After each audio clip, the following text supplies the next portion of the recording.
Misalnya semeton, ini kan manusia bagian dari alam semesta, manusia bagian dari Atman. Misalnya semeton berada di sini, terus semeton berdoa, karena semetonlah yang membentuk karakter Tuhan itu menjadi buta kalau sama dengan kalau semeton pemarah, dia antara buta. Kalau yang mutar berarti semeton yang memfrekuensikan yang merubah karakter dewa menjadi buta kalau sama dengan pun. Nah, kalau semeton hanya berpikiran hanya bahagia, londo bahagia saja, semeton akan dibawa ke kepalsuan, itu wong samar, dilihat putarannya di wong samar begini, elektron semeton, paramatma semeton dalam tubuh semeton putar dari sini. Jaga keseimbangannya biar gak jatuh. Makanya kalau semeton misalnya terlena di sini di tingkatan wong samar, nanti semeton akan kesurupan dunia. Aduh kesayangan ini becek-becek mata daga. Artinya beliau tidak mau jatuh. Kalau jatuh menemui kematian. Beliau mau meningkat naik ke Tegal Penangsaran, ke buta, ke kala gitu. Nanti kalau semeton sudah tingkatannya di kala,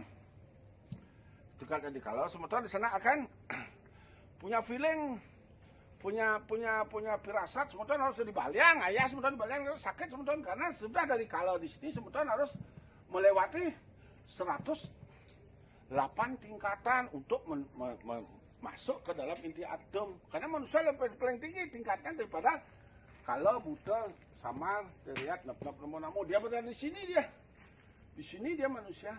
Nah kalau inilah yang mengangkat dewa-dewa yang tersesat di elemennya masing-masing yang tidak lancar perputarannya. Kalau inilah yang menaikkan menuju ke widadara-widadari, apsara-apsari. Nah, maka banyak orang kerauhan. Kenapa orang kerauhan? Karena nunas penugaran ring kala, yaitu Ratu Ayu, Ratu Bagus, Ratu Putri Durga. Maka tebak-tebak ragane artinya dia nebak-nebak itu artinya dia membersihkan dosa-dosanya gitu.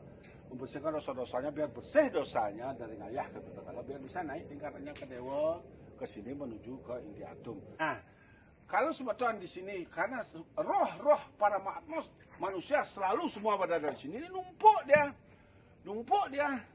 Jadinya bumi inilah akan dikembalikan perputaran elektronnya manusia ini masuk ke sini. Makanya saya disuruh membangun ini.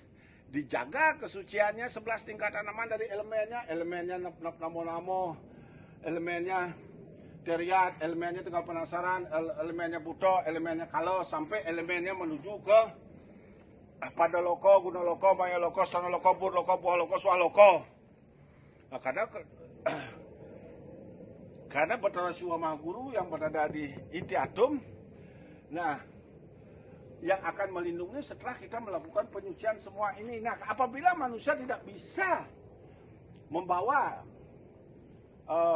elektronnya, yaitu para mahatmanya menunggal perputarannya menjadi kaula Gusti, ini adanya manunggalin kaula Gusti, berarti manusia itu akan musnah kalau dia masih di sini di dalam pengeleburan 38 tahun ini.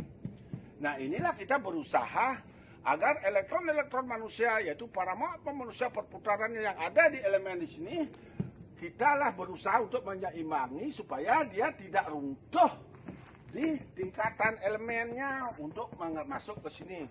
Pada saat hidup inilah kita menghantarkan dewa yang mantuk empoyangannya kita. Pada saat mati akan kembali ke Saptaloka. Ledi jida ngantak lingih menadi dewa. Kalau enggak dia bisa ngantak lingih, ya tadi dia samar buta kalau setelah dia mencapai ke Saptaloka, dia akan menetes jadi manusia lagi. Setelah dia menetes jadi manusia, dia akan turun lagi mengantarkan ini dewanya ini biar bisa menunggal di inti atom, biar bisa menunggal dengan Brahma. Apabila tersesat ya di sini artinya dia ngatak gaya peleh atau ngomongin kurang timpalan sampai mati dia di sini besok. Begitu mati jiwatmanya menunggal ke sini. Jiwatmanya menuju kepada Mahatma di sini. Apabila dia tersesat di teriat, di ular, begitu dia mati langsung dia nemitas jadi ular, menyatu dia di sini, di ular. Apabila tersesat ya rohnya matinya telah berada di namo. Begitu dia mati, langsung dia ada di antro, ada di ulat gitu. Dari namo. Nah, makanya dia melakukan pengabeanan keluarga, pengabeanan nelepati, nyekah, memukur. Bisa dia terlepas dari nemitesnya dulu. Mampu gak dia ngentang linggih? Kalau gak mampu dia ngentang linggih, dia kembali ke penebusan dosanya, memutar di sini. Nah, dia akan berusaha untuk nemites, maka dia nengirin nasine. Oh, pidan, buyut ada sebuah 7 turunan pidan. Nah, selama ini kemana dia? Berjalan memutari ini. Bisa dia jadi binatang malu, bisa dia jadi pohon tumbuh-tumbuhan dulu. Nah, setelah waktunya perbuatan anaknya mau melakukan penebusan dosa, dia langsung terangkat, langsung dia ngideh nasi.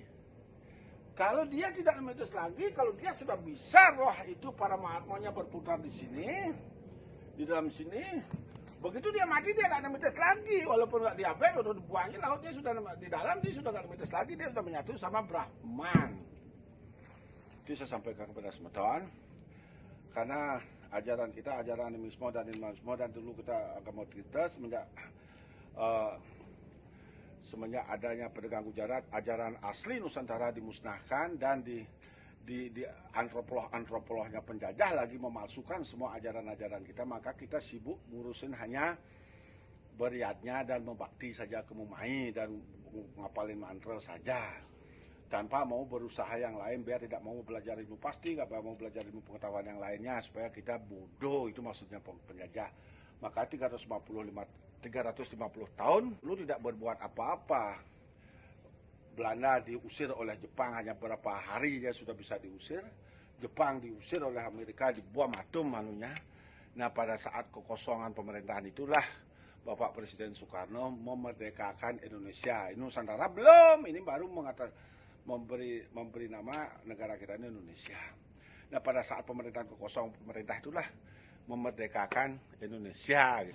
Setelah negara dibentuk oleh pejuang Indonesia yang dipimpin oleh Soekarno-Hatta, datanglah kembali penjajah Belanda. Nah, pada saat penjajah Belanda datang kembali itulah Uni Soviet sangat berperan dalam hal memerdekakan Indonesia. Begitu kurang lebih yang dapat saya baca. Sebelum itu nggak bisa ngalahin Jepang, nggak bisa ngalahin Belanda. Karena selama 350 tahun Belanda itu kedatangannya persemakmuran.